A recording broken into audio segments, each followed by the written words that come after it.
আসসালামু আলাইকুম। Cooking with ফেয়ারিজ আপনার সবার স্বাগত। আজ আমরা ফিরে এসেছি খুবই পুরানো যুগের একটি পিঠা নিয়ে, যেটা হলো পাটিসাপটা পিঠা। বর্তমানে এই পিঠা খুব কম বাড়িতেই হয়ে থাকে, তো সেই জন্য আমরা নিয়ে এসেছি খুবই সহজ পদ্ধতিতে এবং কম সময়ে মাত্র 2টি উপকরণ দিয়ে বাড়িতে বানিয়ে ফেলার পাটিসাপটা পিঠা। এটা এতই নরম, সফট এবং খেতে টেস্টি একটা নাস্তা, যেটা আপনারা খুব সহজেই বানিয়ে ফেলতে পারবেন। তো চলুন শুরু করি। এর জন্য সর্বপ্রথমে লাগবে নারকেল কোড়া। এটাকে আমরা একটা হাঁড়িতে নিয়ে নেব এবং এতে 2টা এলাচ দিয়ে দেব এবং অল্প নুনও এতে আমরা দিয়ে দেব। এবারে স্বাদ অনুযায়ী চিনি দিয়ে দেব। আপনারা কম মিষ্টি খেতে চাইলে আপনারা কম মিষ্টিও দিতে পারেন। চিনি দেওয়া হয়ে গেলে এটাকে আমরা নাড়তে থাকবো চিনিটা গলে যাওয়া পর্যন্ত। হালকা কালার চলে এলে এটাকে আমরা নামিয়ে নেব। এবারে পাটিসাপটার ঘোলটা রেডি করে নেব। এর জন্য লাগবে চালের আটা, এতে দিয়ে দেব অল্প নুন এবং এটাকে অল্প মিক্স করে নেব। এতে দিয়ে দেব এবার উষ্ণ গরম জল। জলটা খুব গরমও হবে না এবং খুব ঠান্ডা মতো হবে না, এবং এটাকে ভালোভাবে মিক্স করে নেব।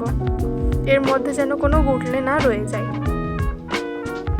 ঘোলটার ঘনত্বটা খুব মোটা এবং খুব পাতলাও হবে না, এরকম হবে ঘনত্ব। এবার একটা কড়াইয়ে তেল ব্রাশ করে নেব অল্প এবং ঘোলটা দিয়ে দেব কিছুটা এরকমভাবে। ভিডিওটা দেখলেই বুঝতে পারবেন।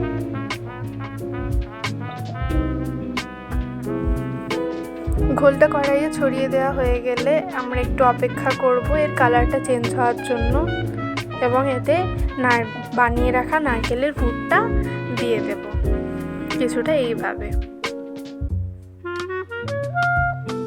এবারে সাইড থেকে আমরা এটাকে ফোল্ড করে দেব পাটিসাপটার শেপ দেওয়ার জন্য। এই যে এইভাবে আমরা এটাকে আস্তে আস্তে ফোল্ড করব। যারা নতুন তাদের জন্য একটু অসুবিধা হতে পারে, বাকি যারা প্রফেশনাল তাদের তো কোনো ব্যাপারই নয়। এই শেপটা দেওয়া হয়ে গেলে এটাকে এবারে আমরা তুলে নেব প্লেটে এবং একইভাবে বাকিগুলো করে নেব। আমি আরও একটা করে দেখিয়ে দিচ্ছি আপনাদের সুবিধার জন্য। তো ফার্স্টে আমরা বানিয়ে রাখা ঘোলটা কড়াইয়ে কিছুটা এইভাবে দিয়ে দেব। পুরো গোল করে দেওয়ার দরকার নেই, আপনারা যতটা পাটিসাপটা বানাতে চান সেই হিসাবেই করবেন। আমরা অল্প ছোট বানিয়েছি। এবারে মাঝখানে আমরা পুরটা দিয়ে দেব। পুরটা এভাবে দেয়া হয়ে গেলে একটু অপেক্ষার পর এটাকে আমরা ফোল্ড করা স্টার্ট করে দেব পাটিসাপটার শেপ দেওয়ার জন্য। এইভাবে ফোল্ড করে নেব আমরা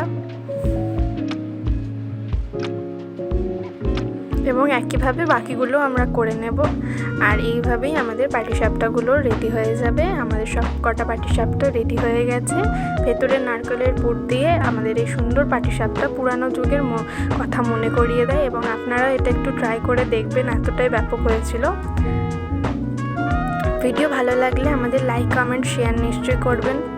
এবারে আমি এটা একটা ছিঁড়ে দেখাচ্ছি কতটা নরম হয়েছিল, আর ভেতরে পুরটাও কত সুন্দরভাবে গিয়েছিল। আপনারা সবাই একটু ট্রাই করবেন আর আমাদের একটু কমেন্টে জানাবেন কীরকম হয়েছিল। Thank you.